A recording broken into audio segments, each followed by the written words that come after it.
Is your Nikon D3500's built-in flash refusing to pop up, leaving your shots in the dark? Don't let a faulty flash hook ruin your photography.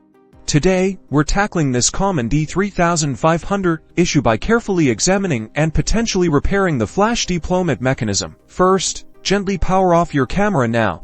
Let's carefully inspect the flash housing with the flash in its down position. Look closely for any visible obstructions or debris that might be preventing it from releasing. Sometimes, a tiny piece of dust or misaligned strap plug can cause this problem. If no obvious external blockage is present, we need to look at the actual flash hook mechanism itself. This delicate piece is responsible for holding and releasing the flash unit. Turn your camera over and remove the battery. If you're comfortable with it, you can gently try to access the area around the flash hook. Please note, proceed with extreme caution when accessing internal camera components. If you are not comfortable with this, it's best to seek professional help.